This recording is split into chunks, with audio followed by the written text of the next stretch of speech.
Ассаламу алейкум. Құрамына ешқандай сүт, су қосылмайтын асқабақтан жасалған булочкаларды дайындап көруге кеңес беремін. Бір жасағанда 2 порциясын жасаңыз, өйткені булочкаларды қайтадан сұрайтынына кепілдік беремін. Бұл булочкалар өте дәмді, жұмсақ болып шығады. Менімен бірге дайындаңыздар. 500 грамм асқабақты турап кастрөлге саламыз. Асқабақтың бетін жабатындай су құйып, оттың үстіне қоямыз.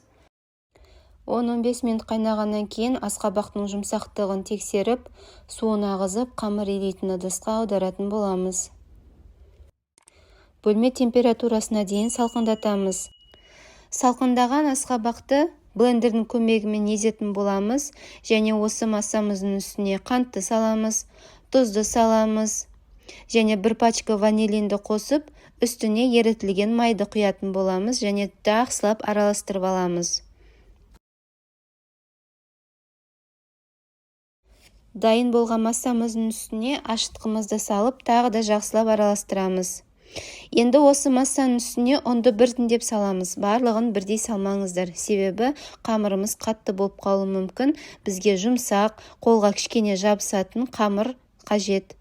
Осы қамырымыздың бетін жауып, 1-1,5 сағатқа көтерілуге қоямыз. Көтерілген қамырды майланған столдың үстіне қоямыз және 2-ге бөлеміз. Өзіңіздің қалауыңызша булочкалардың көлемін жасасаңыз болады. Бастапқыда осындай дөңгелек етіп противеньге қойып, 15 минутқа көтерілуге қоямыз. Кейін осы көтерілген булочкалардың 4 жағын пышақтың көмегімен кесіп, гүлдің формасын келтіретін боламыз. Мен барлық булочкалардың формасын осылай гүлдің формасына келтірдім. Кейін дайын болған булочкалардың үстіне жұмыртқаны жағамыз және кунжутты себеміз. Қызып тұрған 180 градус духовкада 35-40 минут пісіретін боламыз. Булочкаларымыз өте дәмді, жұмсақ болып шығады. Ешқандай краситель қосылмайды. Осындай түсі сап-сары болып шығады. 1-2 порциясын жасауға кеңес беремін, себебі булочкалар дәмді болғаннан кейін тез таусылып қалады. Егер рецепт ұнаса, менің каналыма тіркеліп, лайк басып, комментария жазуды ұмытпаңыз. Менің басқа да рецепттерімді жіберіп алмау үшін қоңырауша белгісін басуды ұмытпаңыз.